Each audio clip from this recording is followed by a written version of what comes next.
Hello दोस्तों, कोशी ज्ञान में आप लोगों का स्वागत है। बीएससीबी 10th मिशन 100 में से 100 को आगे बढ़ाते हुए आज हम लोग बीएससीबी 10th का छठा सेशन स्टार्ट करने जा रहे हैं, जिसमें कि हम एक्सरसाइज 1.2 का ये दूसरा सेशन है। ठीक है, तो प्रश्नावली 1.2 का ये दूसरा सेशन है। तो इसमें आप लोगों को अभी चार नंबर से बच गया बनाने के लिए, जो कि 3 सवाल और है इसमें प्रश्नावली 1.2 में, और ये प्रश्नावली 1.2 का ये दूसरा सेशन है। ठीक है, तो चलिए प्रश्नावली 1.2 का ये दूसरा सेशन देख लेते हैं इसमें क्या क्या है बनाने के लिए सवाल। ठीक है, तो देखिए 4 नंबर में सवाल कह रहा है कि HCF बराबर 306 और 657 बराबर 9 दिया है।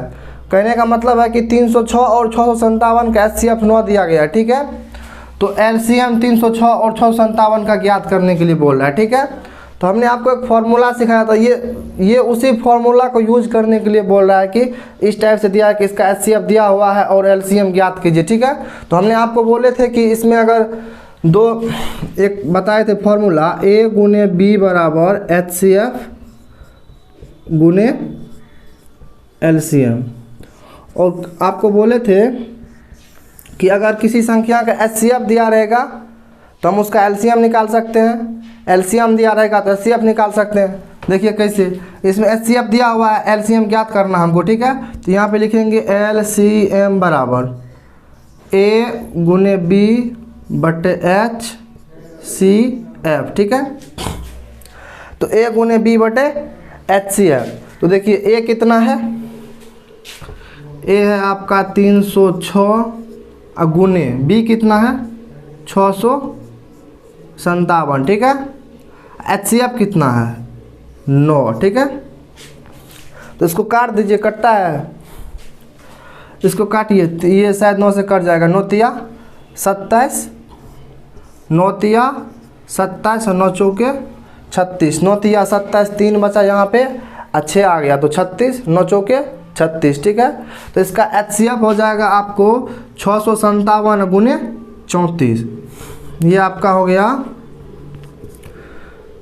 34 गुने 657। ठीक है, तो इसको गुना करके लिख लीजिए। देखिए 657 गुने 34 करना है। ठीक है, 7 चौके 28, 5 चौके 20, 2 22, 6 चौके 24, 2 26, 7 तिहाई 21, 5 तिया 15, 2 17, 6 के 18, 1 19। ठीक है, यहाँ पर हो गया 8 3 7 6 13 9 2 11, 7 6 13 9 2 11 1 12, यहाँ पे हो जाएगा 1 1 2। तो इसका हो गया 22 33 8। इसका कितना हो गया, इसका HCF हो गया आपको 22 33 8। गुना करके देख लीजिएगा आप लोग, 22 33 8। ठीक है, एक बार आंसर देख लेते हैं इसका क्या है। तो ये रहा आपका 4 नंबर का सवाल। ठीक है,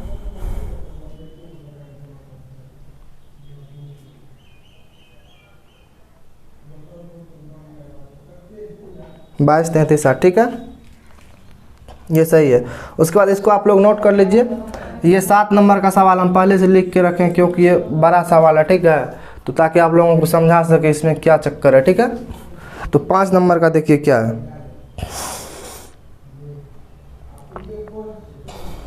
5 नंबर में बोल रहा है कि जांच कीजिए क्या किसी प्राकृतिक संख्या n के लिए संख्या 6 पर पावर n अंक 0 पर समाप्त हो सकती है। इसको मिटाते हैं।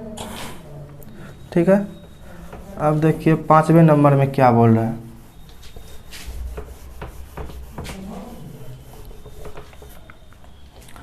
पाँचवें नंबर में बोल रहा है जांच कीजिए कि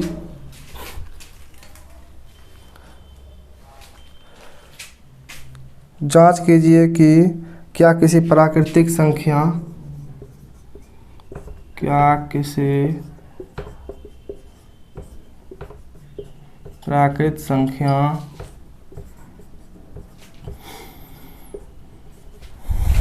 किसी प्राकृतिक संख्या n के लिए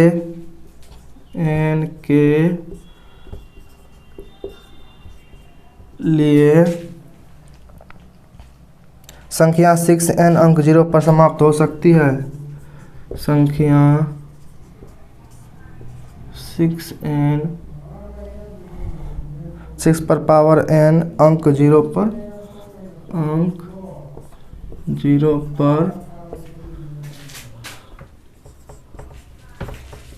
समाप्त हो सकती है। ठीक है,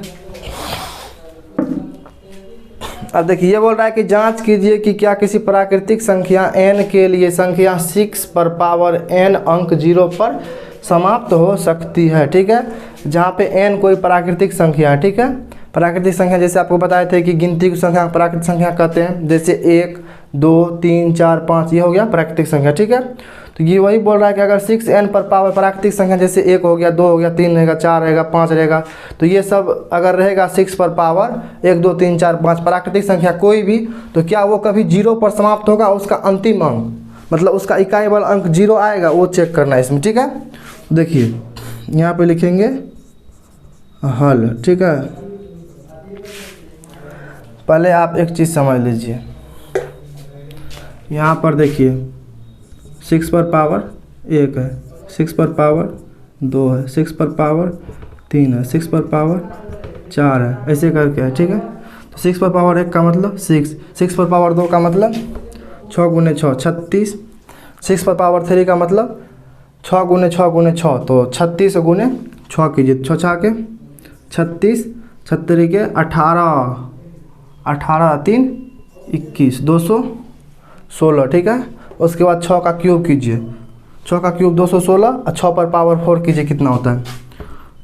6 6 के 36, 6 3 9, 6 दूनी 12। ठीक है, 1296, तो ऐसे करके ये जाएगा। ठीक है, तो यहाँ पर अब देखिए अगर किसी संख्या का इकाई अंक 0 होता है तो क्या हो सकता है? देखिए, तो मान के चलिए किसी संख्या का इकाई अंक 0 है, तो मान के चलिए 10 का इकाई अंक 0 है, 20 का इकाई अंक 0 है, 30 का इकाई अंक 0 है, 40 का 0 है, 50 का 0 है, इन सब का।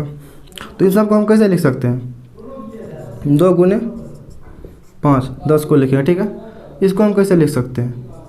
2 गुने 2 गुने 5। ठीक है, इसको कैसे लिख सकते हैं? 2 गुने 2, 2 गुने 3 गुने 5, तो 3 दूनी 6 पंचा 30। ठीक है, अब देखिए इसको कैसे लिख सकते हैं हम? 40 को हम लिख सकते हैं 2 गुने, ये शायद आपको नहीं दिख रहा होगा, एक सेकंड देखिए, मान लीजिए 10 है। ठीक है, 10 को हम क्या लिख सकते हैं? 2 गुने 5, 20 को 2 गुने 2 गुने 5। ठीक है, 30 को कैसे लिख सकते हैं? 2 गुने 3 गुने 3 दूनी 6 पंचा 30, 5। ठीक है, 40 को 2 गुने 2 गुने 2 गुने 5, तो 2 दूनी 4 दूनी 8 पंचा 40। ठीक है, तो अब देखिए अगर किसी संख्या का इकाई अंक 0 पे समाप्त हो रहा है तो उसके अभाज्य गुणनखंड में क्या आ रहा है? 2 और 5। ठीक है, 2 और 5 आ रहा है सब में। ठीक है, थोड़ा सा इंक डाल देते हैं। तो देखिए अगर किसी संख्या का इकाई अंक 0 पे समाप्त हो रहा है तो उसके अभाज्य गुणनखंड में क्या क्या आना चाहिए? कम से कम 2 और 5 तो आना ही पड़ेगा, तभी उसका इकाई अंक 0 पर समाप्त होगा। ठीक है, तो इसीलिए ये बोल रहा था कि दर्शाइए कि जांच कीजिए कि क्या किसी प्राकृतिक संख्या n के लिए संख्या 6n अंक 0 पर समाप्त हो सकती है कि नहीं।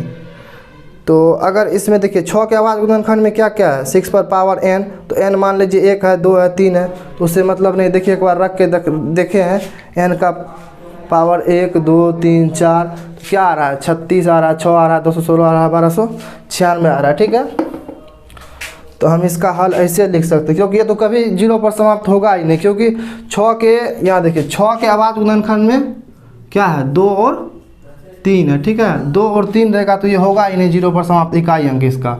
अगर 2 और 5 रहता तो हो जाता, ठीक है। जैसे यहाँ पे देखिए 10, 20, 30, 40, अगर किसी भी संख्या का इकाई अंक 0 पर समाप्त होगा तो उसके बाद गुणनखंड में 2 और 5 आना चाहिए, कम से कम 10 आना चाहिए। देख लीजिए 2 गुने 5 तो 10। जैसे इसी को लिखते हैं, देखिए इसको लिख सकते हैं 10 गुने 1, ठीक है।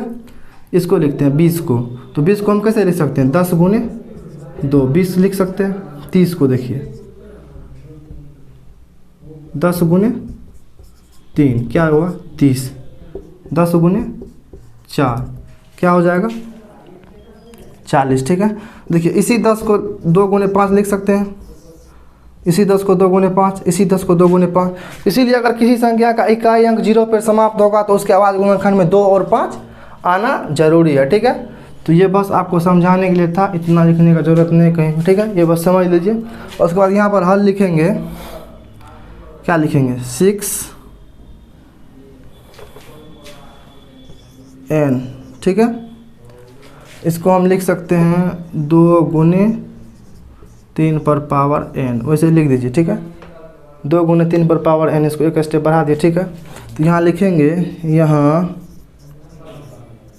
6 पर पावर n के अभाज्य गुणनखंड में, अभाज्य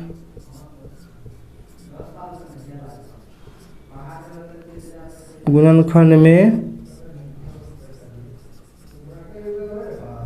2 और 5 नहीं है, अतः इसका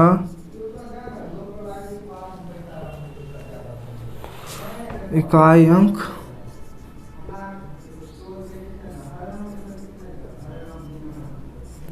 अंक शून्य पर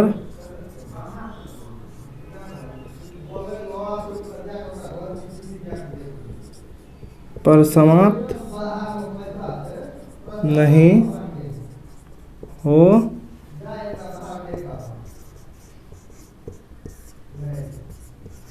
सकता, ठीक है। तो ये हो गया 5 नंबर का सवाल। तो इसको आप लोग नोट कर लीजिए। उसके बाद देखते हैं छठा में क्या है। उसके छठा में व्याख्या कीजिए कि इसको हम मिटा रहे हैं, ठीक है। आप लोग लिख लीजिए, नहीं तो इसका स्क्रीनशॉट ले लीजिए, नहीं तो आप लोग नोट कर लीजिए। अगर नहीं होता है तो आप वीडियो को पॉज करके तब लिख सकते हैं, वीडियो को मतलब रोक दीजिए, उसके बाद लिख लीजिए, ठीक है। तो उसके बाद हम इसको मिटा के आगे बताते हैं आगे क्या है, ठीक है। आगे एक छठा नंबर का सवाल है, उसके बाद एक 7वां नंबर का सवाल है, ये अंतिम, ठीक है। तो देखिए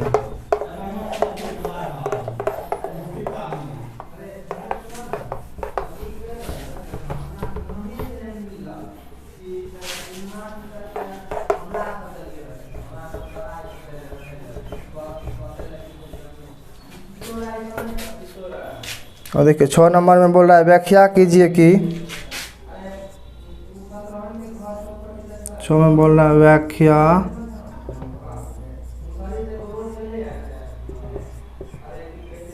कीजिए कि 7 गुना 11 गुने 13, 7 गुने 11 गुने 13 या प्लस 13, ठीक है। और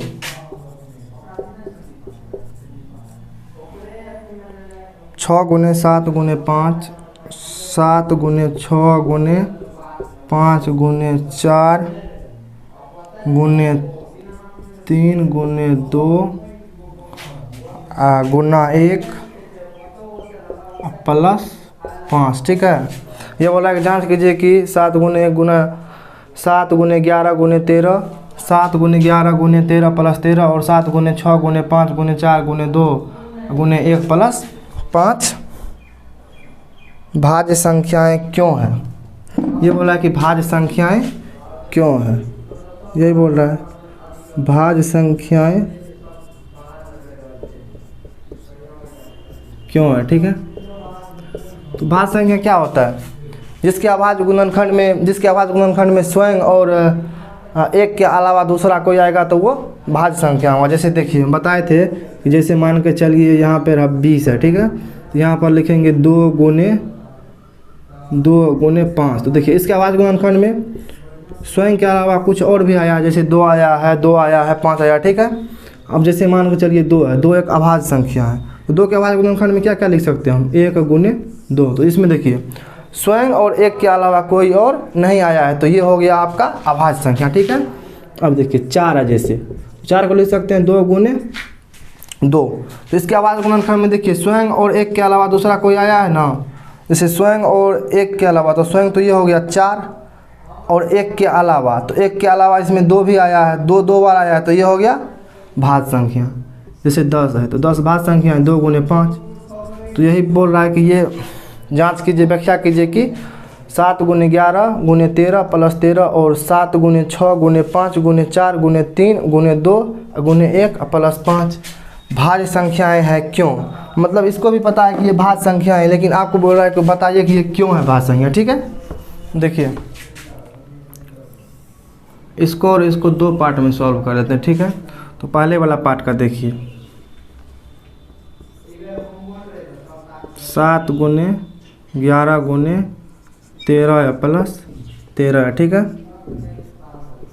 तो इसमें से 13 कॉमन ले लीजिए, ठीक है, दोनों में 13 है, ठीक है। 13 कॉमन लेते तो यहाँ पर बचता है 7 गुने 11, 13 कर लेंगे तो 1 ही रहेगा, ठीक है।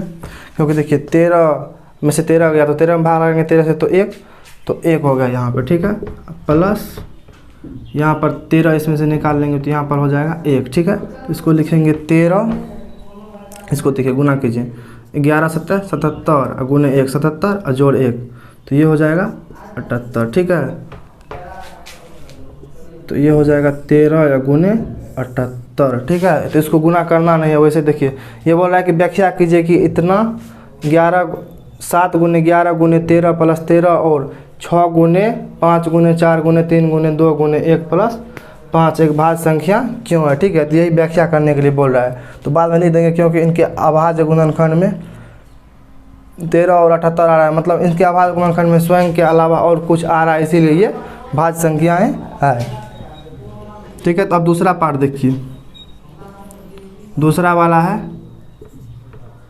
7 गुने 6 गुने 5 गुने 4 गुने 3 गुने 2 गुने 1 प्लस 5, ये है। ये देखिए 5 कॉमन आ रहा है, दोनों में 5 है ना, तो 5 कॉमन ले लीजिए, ठीक है।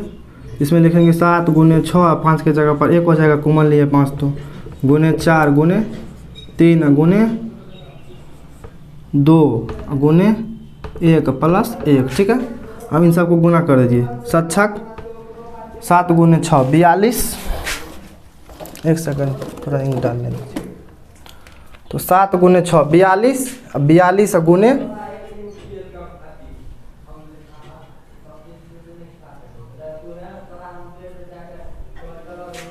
देखिए 7 गुने 6 42, 42 गुने 4 गुने 3, देखिए 3 दूनी 6, 6 चौके 24 और 7 छाके 42, तो 24 गुने 42, 4 दूनी 8, 2 दूनी 4 और 4 चौके 16, तो 16 या 4 20, 4 दूनी 8 2 10, इसको कीजिए तो 4 दूनी 8, 2 दूनी 4 और 4 चौके 16, तो 16 या 8,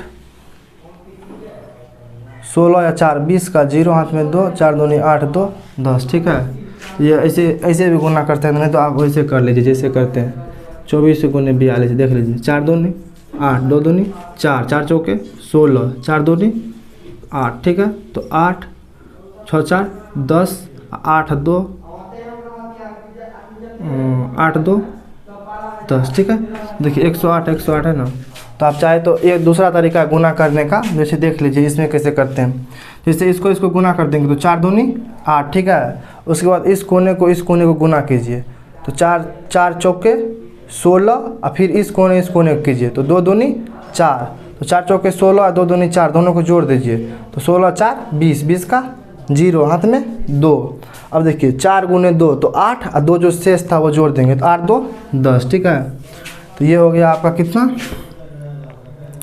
ये हो जाएगा 5 × 8 प्लस 1008 प्लस 1, तो इसको लिखेंगे 5 गुने कितना हो जाएगा 100 9 एक जोड़ दिए, ठीक है। तो अब इनको लिख देंगे कि इनका इन संख्याओं का आवाज गुणनखंड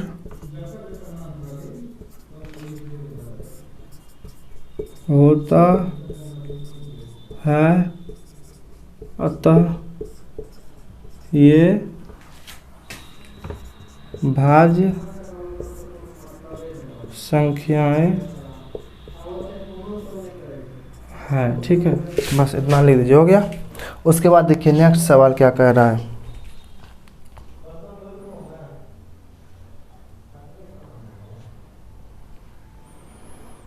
उसके बाद ये 7 नंबर का सवाल है, ठीक है। तो इसको मिटाते हैं, तब तक आप लिख लीजिए, नहीं तो स्क्रीनशॉट ले लीजिए। उसके बाद देखिए 7 नंबर में बोल रहा है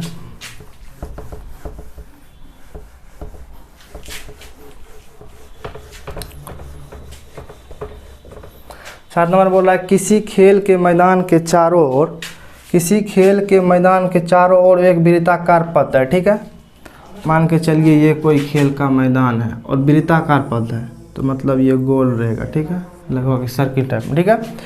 इस मैदान के एक चक्कर लगाने में सोनिया को 18 मिनट लगते हैं। तो मान के चलिए अगर सोनिया यहाँ से दौड़ना शुरू करते हैं एक चक्कर यहाँ से, तो फिर यहाँ से यहाँ वापस आने में इसको 18 मिनट लगती है, ठीक है। जबकि इसी मैदान का एक चक्कर लगाने में रवि को 12 मिनट लगते हैं। अगर रवि यहाँ से दौड़ना शुरू करता है मान लीजिए, तो वो एक चक्कर 12 मिनट में ही कंप्लीट कर लेता है, ठीक है।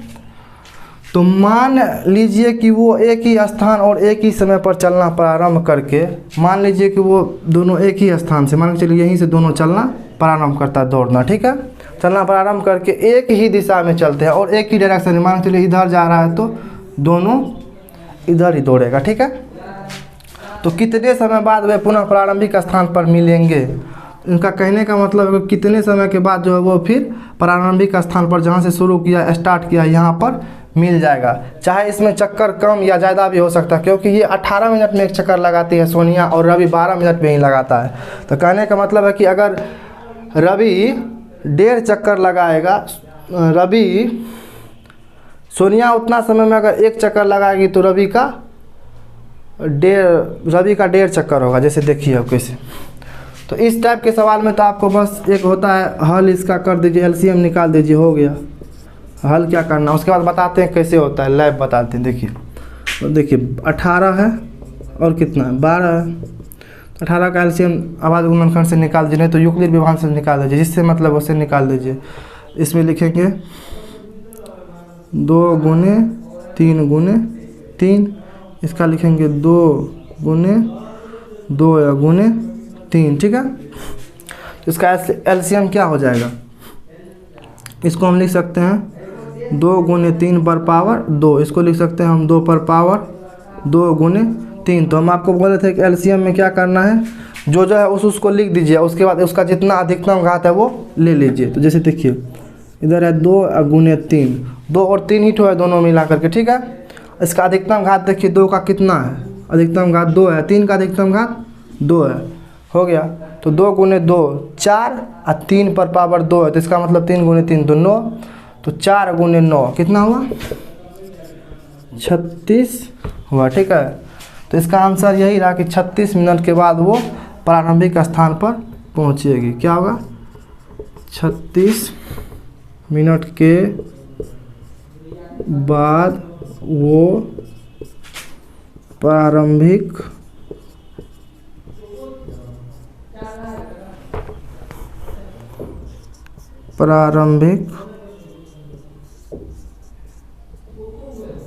स्थान पर मिलेंगे, ठीक है। अब एक मिनट देख लीजिए कैसे 36 मिनट के बाद। देखिए सोनिया को तो 18 मिनट लगती है, तो मान के चलिए सोनिया यहाँ से चलना स्टार्ट की, ठीक है। तो एक चक्कर लगाई, कितना समय बीत गया 18 मिनट। तो सोनिया का लिखिए यहाँ पे लिखिए सोनिया, यहाँ पे दिख नहीं रहा होगा, चमक रहा होगा। यहाँ पे देखिए, यहाँ पे लिखिए सोनिया, यहाँ पे लिखिए रवि, ठीक है। तो हम आपको बोले थे कि चक्कर से मतलब नहीं है, बस इसको एक स्थान पर मिलना है, ठीक है। तो मान के चलिए सोनिया यहाँ से स्टार्ट की, तो 1 मिनट में कितना, ये एक चक्कर लगाने में कितना समय इसको लगेगा? इसको लगेगा 18 मिनट। कितना चक्कर हो गया इसका? 1 चक्कर हो गया, ठीक है। तो ये तो 1 चक्कर लगा दी सोनिया 18 मिनट में, लेकिन देखिए रवि अगर यहाँ से चलेगा तो उसको कितना समय लगेगा? 12 मिनट ही लगेगा, ठीक है, 1 चक्कर लगाने में। तो रवि को कितना लगेगा? 12 मिनट लगेगा, ठीक है। तो देखिए इसका कहने का मतलब है कि चाहे चक्कर जितना भी हो, लेकिन ये दोनों एक स्थान पर मिलना चाहिए। तो मान के चलिए अगर सोनिया 2 चक्कर लगाती है 36 मिनट में, मान के चलिए सोनिया लगाई 2 चक्कर, 2 चक्कर अगर पूरा करेगी, एक बार यहाँ से जाएगी यहाँ, फिर एक बार यहाँ से जाएगी यहाँ, तो 2 चक्कर होगा, 2 चक्कर में इसको 36 मिनट लग गए, ठीक है। उसके बाद देखिए रवि, तो रवि कितना है? 12 है। तो रवि 12 मिनट में 1 चक्कर लगाता है, तो 12 मिनट में 1 चक्कर लगाता है। देखिए 12 मिनट में 1 चक्कर, फिर एक बार 1 चक्कर, तो 24 मिनट में 2 चक्कर, अब 12 तिहाई 36 मिनट में ये 3 चक्कर लगा लेगा।